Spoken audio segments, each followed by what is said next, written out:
ನಮಸ್ಕಾರಮ್ಮ. ನಮಸ್ತೆ sir. S, ಹೇಳಿ, ನಿಮ್ಮ ದೀರ್ಘ ಅವಧಿಯ ಆಸ್ಪತ್ರೆಗೊಂದಿಗೆ ಸಂಬಂಧಗಳು ಇವತ್ತು ನಮ್ಮ ಆಸ್ಪತ್ರೆ ಜೊತೆಗೆ ಬೆಳೆಸಿರುವಂತಹ ಔಷಧಿಗಳು ಮತ್ತು ಟ್ರೀಟ್ಮೆಂಟ್ಗಳು ಯಾವ ರೀತಿ ನಿಮ್ಮ ಮನಸ್ಸಿನ ಮೇಲೆ ಪರಿಣಾಮವನ್ನು ಬೀರ್ತು, ನಿಮ್ಮ ದೈಹಿಕವಾಗಿ ಬದಲಾವಣೆ ತಂತು, ಮಾನಸಿಕವಾಗಿ ಯಾವ ಥರ ನಿಮ್ಮದು ಭಾವನೆ ಬಂತು ಅನ್ನೋದನ್ನು ನಮ್ಮ ಆತ್ಮೀಯ ಆರೋಗ್ಯ ಆಕಾಂಕ್ಷಿಗಳೊಂದಿಗೆ ನಿಮ್ಮ ಭಾವನೆಗಳನ್ನು ಹಂಚ್ಕೊಳ್ಳಿ ಅಂತ ಕೇಳ್ತೀನಿ.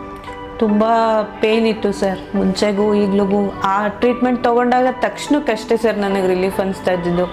ಇವಾಗ ಇಲ್ಲಿ ಬಂದಾಗಿಂದ ನನಗೆ 90% ಓಕೆ ಅನಿಸ್ತಾ ಇದೆ. ಓಕೆ, ನೋಡೋಣ ಸರ್ ನೆಕ್ಸ್ಟು ಏನು. ಆಯಿತು ಮೇಡಮ್. ಈಗ ನಿಮಗೆ ಒಂದು ಸೊಂಟ, ಕಾಲು, ಹೌದು, ಜೊತೆಗೆ ಮೈ ಭಾರ, ಜೊತೆಗೆ ಮನಸ್ಸಿಗೆ ಒಂಥರ ಏನೋ ಅಸಮಾಧಾನದ ಒಂದು ಕಿಡಿ, ಕಾಲಲ್ಲಿ ಒತ್ತಿದ ಭಾವ, ಸೊ ಇವೆಲ್ಲ ಇದ್ವು. ಇವಕ್ಕೆಲ್ಲ ಚಿಕಿತ್ಸೆ ಮಾಡಿದ್ದೀವಿ. ಅವಕ್ಕೆಲ್ಲ ಒಂದು 100ರಲ್ಲಿ ಎಷ್ಟು ಭಾಗ ಕಡಿಮೆ ಅನಿಸ್ತು? ಈಗ ನನಗೆ ಎಲ್ಲ ಒಂದು 70% ಪೂರ್ತಿ ಕಮ್ಮಿ ಆಗಿದೆ ಅನಿಸ್ತಾ ಇದೆ ಸರ್. 30%ಗೆ ಔಷಧಿ ಕೊಟ್ಟಿದ್ದೀವಿ. ಲೈಫ್ ಸ್ಟೈಲು, ಆಹಾರ, ನಿಮ್ಮ ಯೋಚನೆ ಎಲ್ಲವೂ ಬದಲಾವಣೆ ಮಾಡ್ಕೊಂಡ್ರೆ ಖಂಡಿತ ಆರೋಗ್ಯ ನಿಮ್ಮ ಅಂಗೈಯಲ್ಲಿ. Thank you. ಮತ್ತೊಂದು ವಿಸಿಟಲ್ಲಿ ಬಂದಾಗ ಇನ್ನೂ ಹೆಚ್ಚಿನ ಆರೋಗ್ಯ ನಿಮಗೆ ಬಂದಿರುತ್ತೆ. ಹೀಗೆ ಮಾಡಿ ಒಳ್ಳೆ ಆರೋಗ್ಯ ಕೊಡೋಣ. ಥ್ಯಾಂಕ್ ಯು ಅಮ್ಮ. Thank you. ನೀವು ತುಮಕೂರು ಅಲ್ಲ? ಅವ್ರ ಮಗಳ? ಆಗಲಿ, ಒಳ್ಳೇದಾಗಲಿ. Thank you.